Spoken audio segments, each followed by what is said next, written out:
What is up, everybody? We are back with another edition of the Sheehan Show here on Sherdog.com. My name is Sean Sheehan, and today I am going to be previewing the second offering from PFL in their 2023 Smart Cage season, even.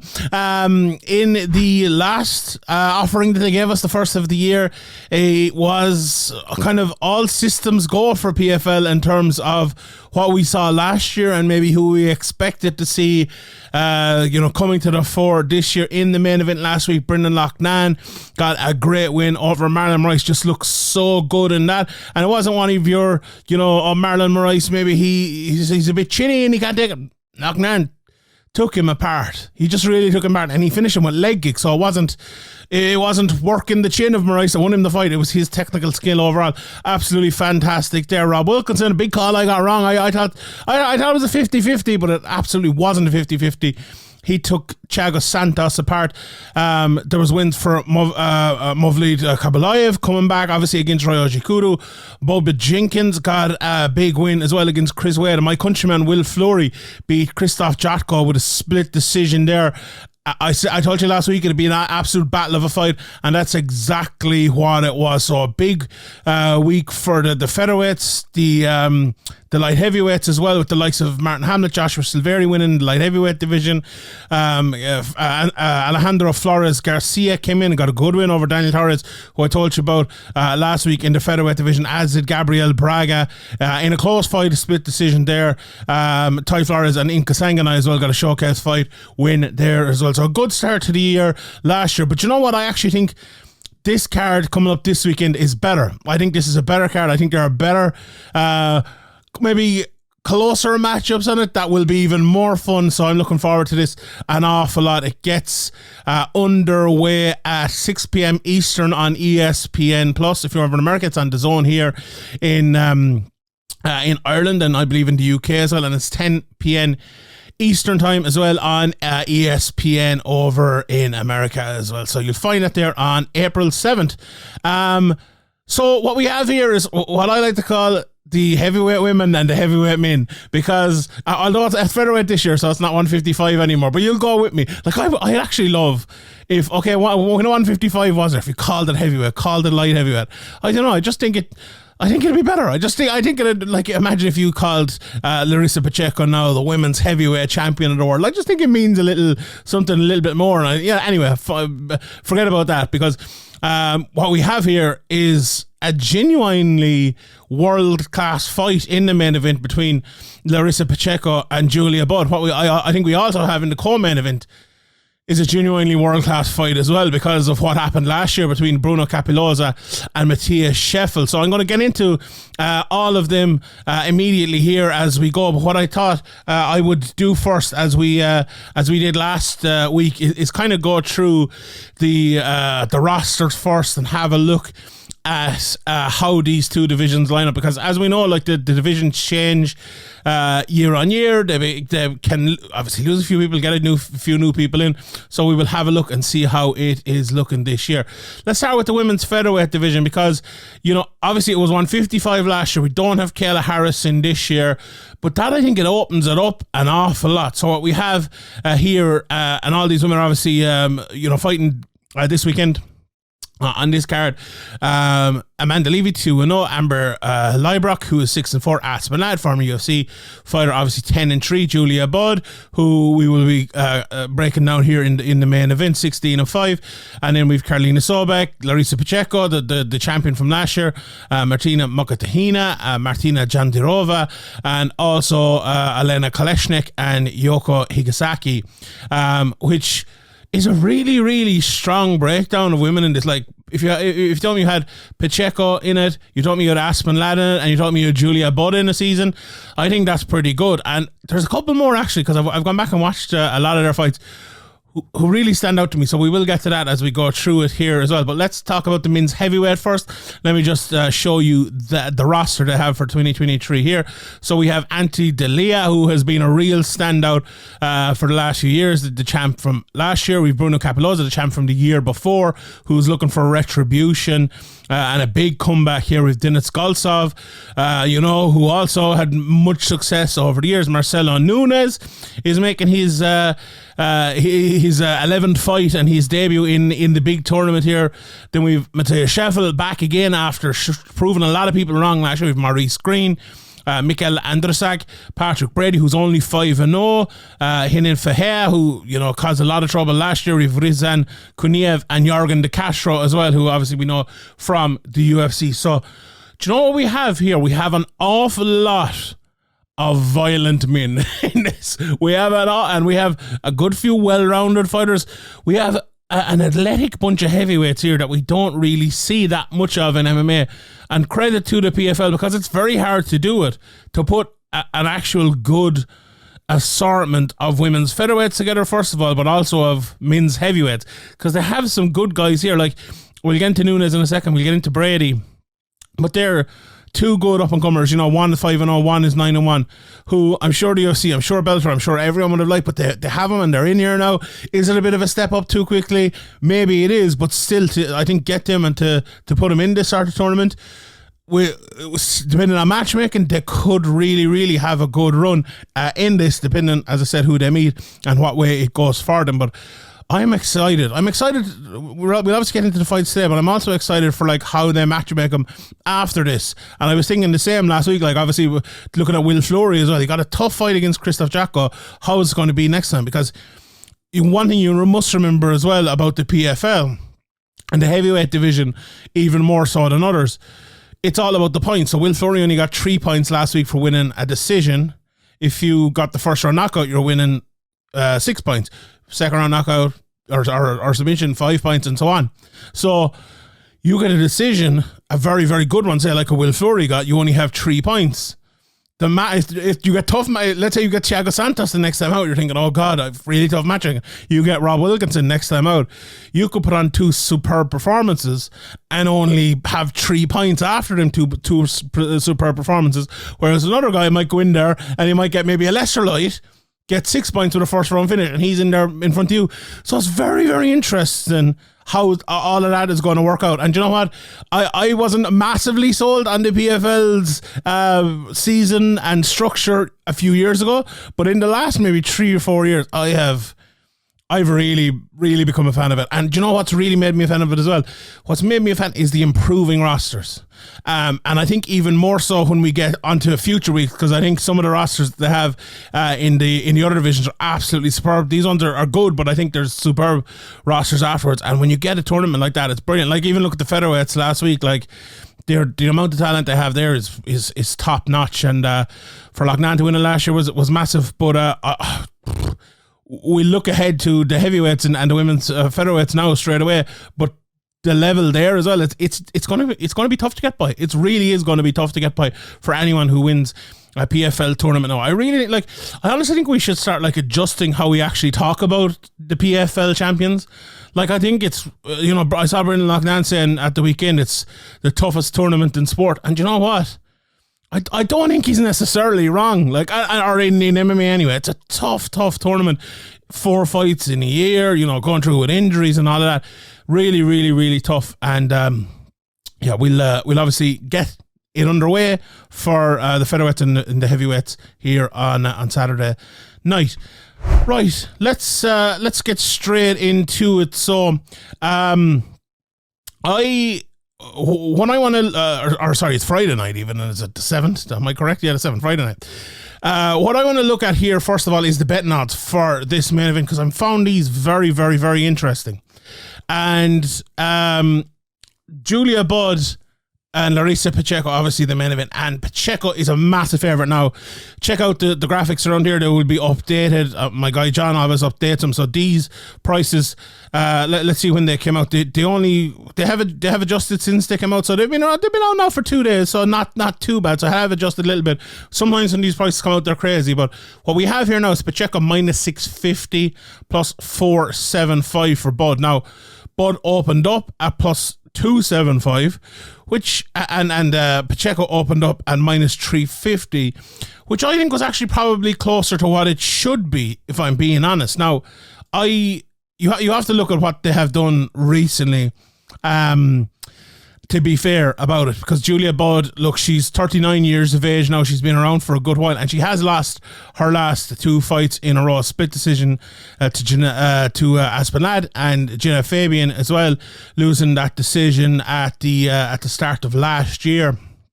But she's been around for so long, made her debut all the way back, when was it, in 2010, so she's been around for 13 years now. Fought Amanda Nunes in her second fight, fought Jermaine Randami in her third fight, fought Ronda Rousey in her fourth fight. That'll tell you where she's been and the level she's been in. And the only people she'd ever lost to up until the last couple of fights were Rousey, were Amanda Nunes, and were Chris Cyborg. So until those last 2 fights, which I mentioned, they were her only losses.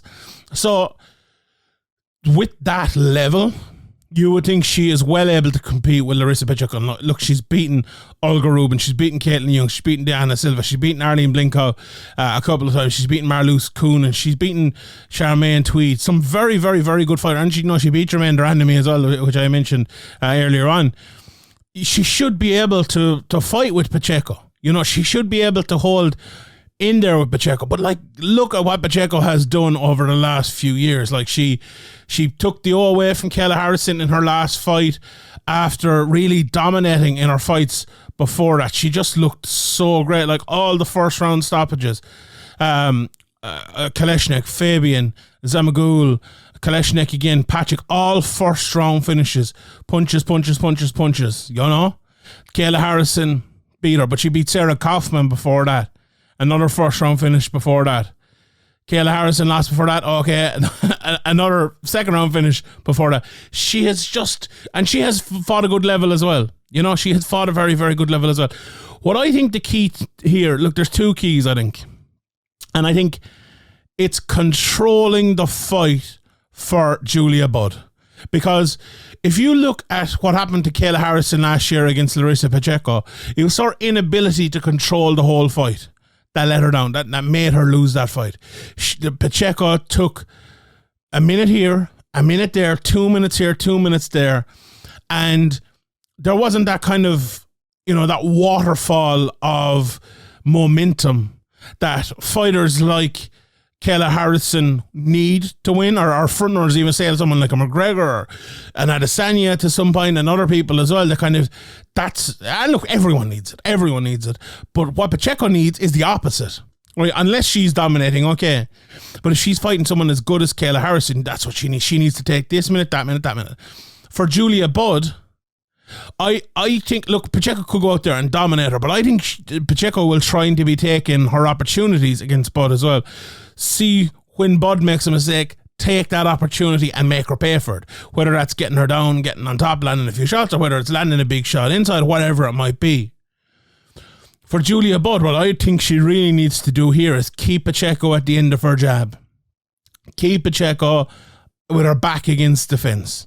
Don't let her counter her, whether it's with strikes or whether it is with takedowns or getting on top herself. Like we saw Pacheco against Kayla Harrison. When she was able to get on top, she was very good against Harrison as well.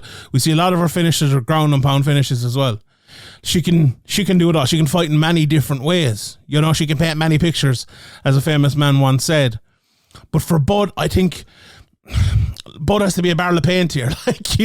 She has to make this fight. And I don't think she has to not necessarily make the fight boring, but she has to control the fight. I firmly believe that. We've Adesanya and Pautan coming up as well this weekend. Or it's this weekend, isn't it? Yeah. And I think that's what Adesanya... Look, it's what he did for 4 rounds the last time. I mean, when he stopped the control, he ended up losing. He was able to fight with his back against the cage all the time, fight out from there, and won every time. That's what Budd needs to do. if Pacheco's pushing her forward and she's not fighting out from the cage, she's done for. She needs to fight out from the cage. She needs to jab. She needs to throw her combos. She needs to use her footwork and get away. And like, that's what Julia Budd is great at. So like, when I looked at those prices, and let me tell you them again, minus 650 Pacheco, plus 475 for Budd, I think they're miles apart. Now, I don't want to make, and I'm not going to make the same mistake I made last week with Thiago Santos by, and so as someone said in the comment section, you're capping a guy based on what he did before. And I'm somewhat doing that here in my explanation with Budd, but I don't think if I'm giving you my pick that I'm going to do it that way, because like, if Budd can recapture what she once had, she can win the fight. And I think at that price, if you're just talking about betting alone, I think that's a good price to bet that at, if I'm being honest. But if you're giving me straight up who I think will win, well, my call in will be Julia Budd cannot reproduce that and Pacheco will win. So I do think, like, if I do see this fight going anyway, I think it's Budd maybe having not success early necessarily, but I think having a bit of control early with the way she moves, with the way she jabs, with the way she uses her size and length. What I'm very interested here to see is, right, and I don't think this is a point many people will make, because it's a ridiculous point in some ways considering where she came from, but Pacheco, what I noted last year and what I think a lot of people noted was how well she had adjusted her physicality to become a genuine 155er. And it took her years. You know, she lost multiple times, obviously, to Kayla Harrison, and then she beat her the next time. And why did she do that? I think a lot of it was down to how she became a better physical fighter. Now she's gone back down 10 pounds again. How does that affect her? I'm not so sure. Maybe it'll take a fight, maybe it'll take a couple of fights. So if you're looking for the first round finish here, I'd maybe put you off that a little bit. You know, maybe the second, maybe the third round.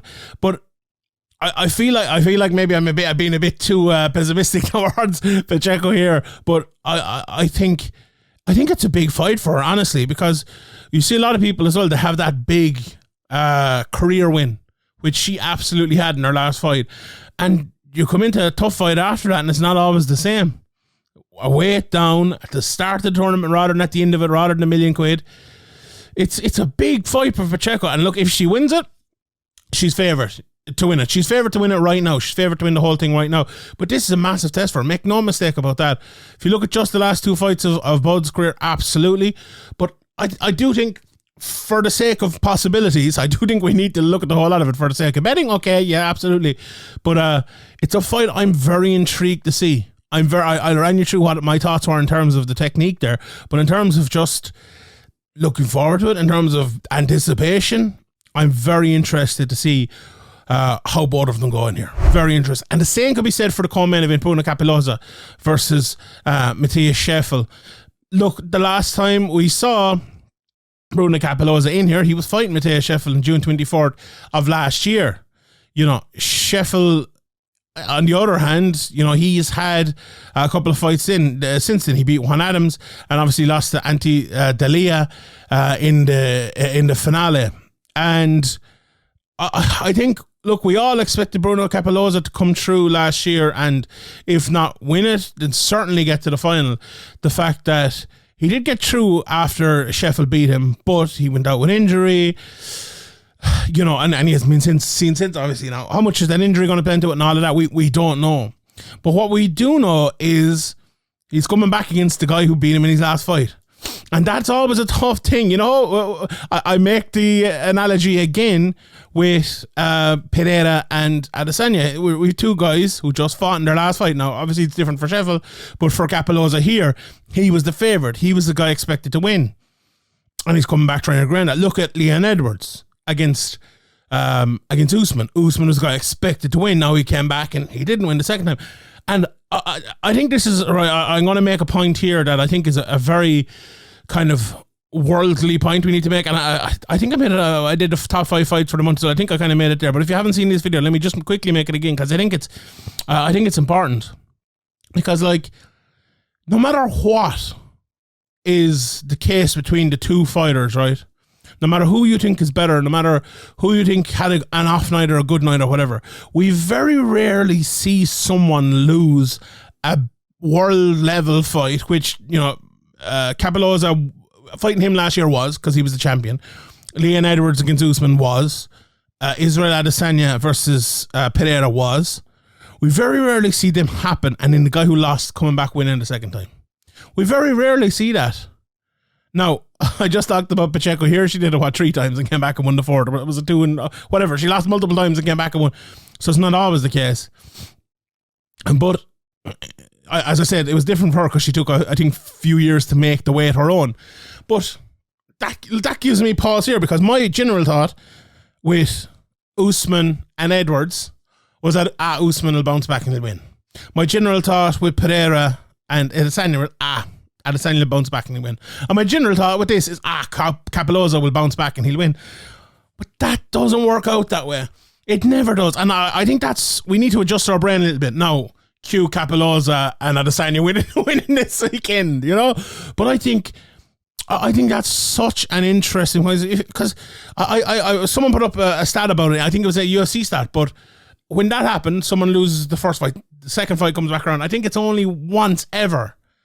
I think it's, if you've been knocked out, only once ever you come back. But I think if you've lost, I think it's 3 times ever that they've come back and lost in a big title fight. Now, obviously, this isn't a title fight; it's the first round in the season and all of that. But go with me here for a second. It was the champion, basically. So I'm very interested. Like, if you look at their last fight, Scheffel was just kind of, he was too big and too technical for him. Whereas Cappelozza, not the biggest heavyweight in the world, but very technical, hits hard, is a very, very good fighter, and showed that an awful lot throughout the years. Look, I'll say it again. I think Cappelozza is the better fighter. He didn't show that the last time. I think the fact that he was already through and he knew it, it was at 6 points at the time. He knew he was already into the playoffs. Did that play a part in it? Yes, it did. How much of a mental part will it play coming in here? Well, negative or positive, who knows? But I do think if Cappelozza can fight his right fight, I think he will and can beat Matheus Scheffel. Now, Scheffel came out in his, who did I say was it? D'Elia, wasn't it? In his first fight last year, and I was thinking, what's this lad doing in the tournament? Then he does that. Then he beats Juan Adams next time. And I'm thinking, like, going into the finale, can he beat D'Elia? He didn't end up doing that, but he's a different fighter now. I think we have to adjust what we think about Matheus Scheffel coming in here. So I would not write him off at all. And let's look at the prices here on that as well. Cappelozza, people agree with me in that minus 205 plus 165 for Scheffel. But if I guarantee you would have got that last year, and let's see if we can actually see that. I think we probably can here with last year's price. Yeah, last year Scheffel was plus, let me just look at it, plus 300. Minus 400 for Cappelozza, plus 300 for Scheffel. And actually, the range went up to plus 700 for Scheffel and minus 556 at one stage last time when they fought. So those are alarmingly bigger numbers compared to what we have this time. But yeah, I will go for Scheffel. I think that minus 205 is a great price, honestly. So take that while you can. Right, let's run through a couple of the rest of the fights because there are some interesting ones. Now, looking from a betting perspective at the next heavyweight fight, Denis Goltsov against Yorgan Castro, minus 300 plus 240. And let's see where that opened. That opened at minus 300 as well. So we might get a bit of adjustment to that. I would be very, very, very surprised if Goltsov didn't go off at minus 400, minus 500, minus 600, something like that. I think he should be a massive favourite here. 19-7, been around for a while, but he's only 32 years of age. He's he hasn't fought since this time last year. Obviously, he fell out. He did get injured and fell out of the tournament, or the season, if memory serves me correctly. But anyway, he beat Greene and Goodich last year. He's lost to D'Elia in the year before, but he is. He was the one battling with Aliasiev back in the day. Some very, very good wins. Good arrest and good strike and good all-around fighter. Whereas Yorgan Castro, if you look at Goltsov as well, 13 knockouts, 10 submissions. I think it tells you all you need to know about him. But the Castro is just the knockout artist. If he can't knock you out, he's probably not winning. Now he's 9 fights and he's 6 of them won by knockout. So a couple of times, but he did beat Junior Dos Santos last time out. He is on a 3-fight win streak, but I think that wrestling will be a bit too much. I think the technique of Goltsov will be a little bit too much, and I'd be very surprised if Yorgan De Castro won that. So I'm definitely a minus 300. I like that price there for De Castro. The next heavyweight fight in is another close one. Rizan Kuniev is a minus 175 favourite over Hinan Ferreira. Last year, I think Ferreira put the spooks on everyone last year because there was a lot of lads coming in afraid to fight him after some of those fights he had, especially in the 2021 season when he knocked the head off, if it was Stuart Austin in about 8 seconds, or the Jamal Jones one was even better when he front kicked him in 25 seconds. But and D'Elia, again, what a year he had last year, ended up winning that fight. It was absolutely brilliant. But Ferreira, that's what he can do. He's massive, he's tall, he's huge, 6'8", coming in there against Rizan Kuniev, who 6'4", okay, no small man at all, and he's big, he's sizey, he can get on top. Watching some of his fights today, he's obviously like really good at wrestling, really good at getting the fight to the ground. Tough in the clinch. He guillotined Anthony Hamilton in his last fight, and he loves, push you against the cage, take you down. And look, that's what's going to be happening here. Ferreira's going to be dangerous on the way in. Look, we've seen him with 2 fights finished inside the first 30 seconds. He can do it. He absolutely can do it. So looking at that price again, Ferreira, plus 145. Is that enough for a price to be going for it? Probably not. I'd probably go for Kuniev there. There's a couple of newcomers as well.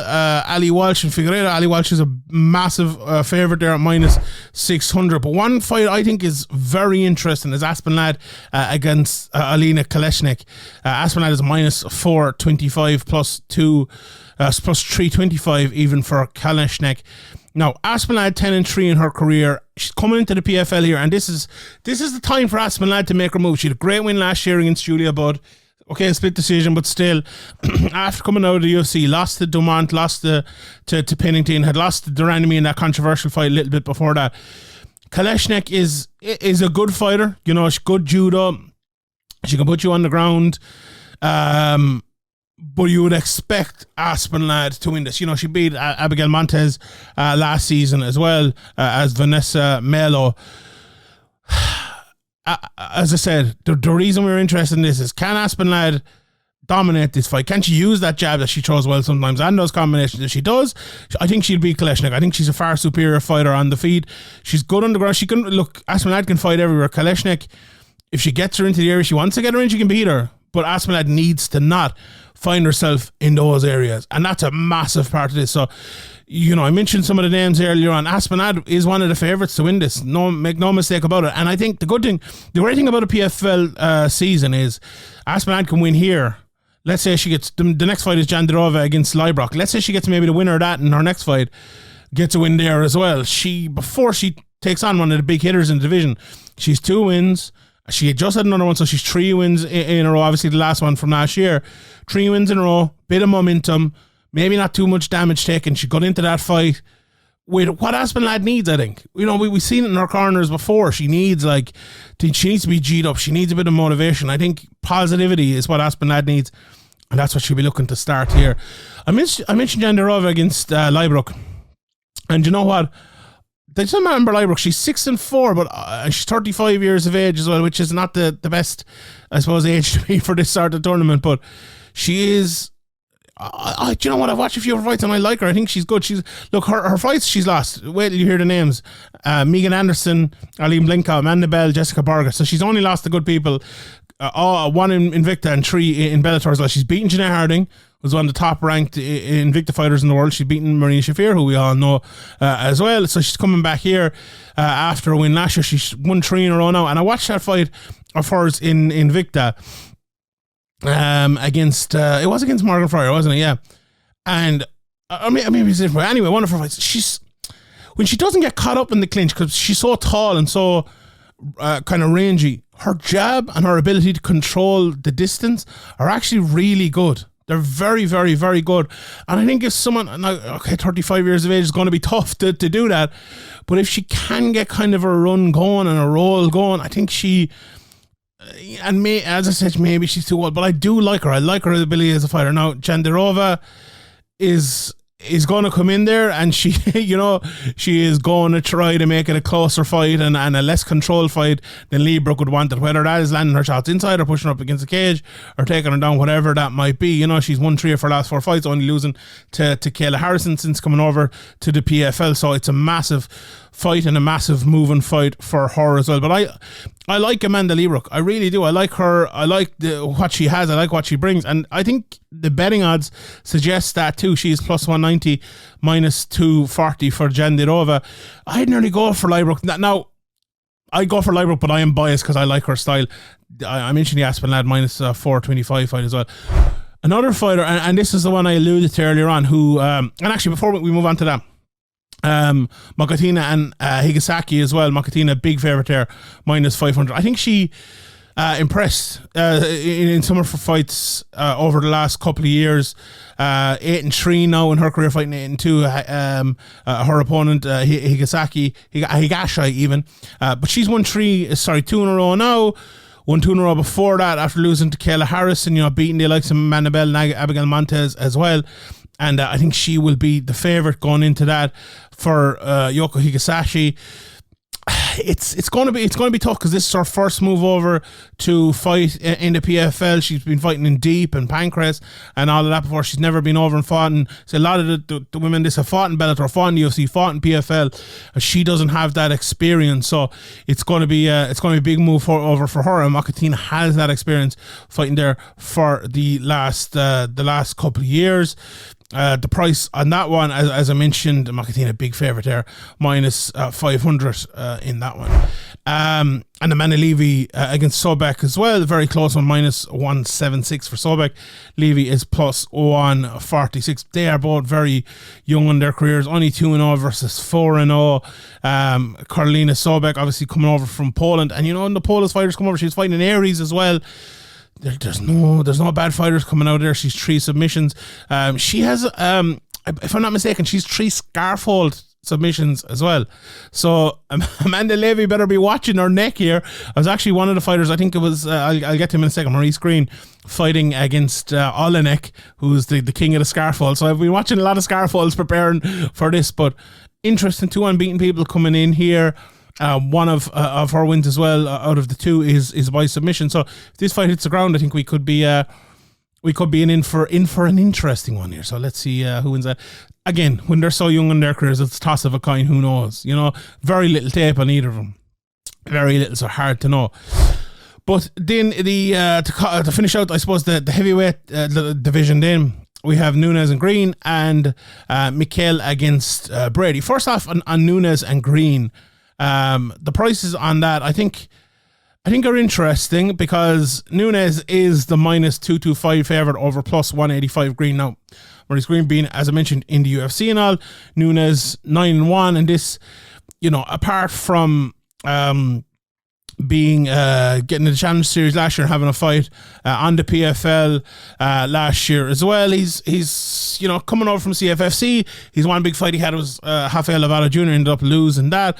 Not maybe as known as a Maurice Greene, and maybe that's a benefit for him. But watching a few of his fights, do you know what? I like his style. A lot of submissions.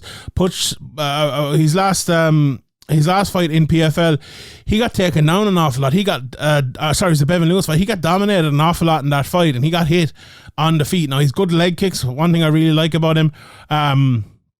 But when he gone on top in the second round of that fight, after taking a lot of damage in the first round, well, not a lot of damage, but a good bit of damage, he dominated, right? He's so good on top. BJJ black belt, very good. And he's fighting someone like Maurice Greene, who at 6'7" is going to be tough. It's always going to be tough, but has had issues in the past. Okay, he's only lost once by submission, but on the ground, taking him down is really how you're going to beat him.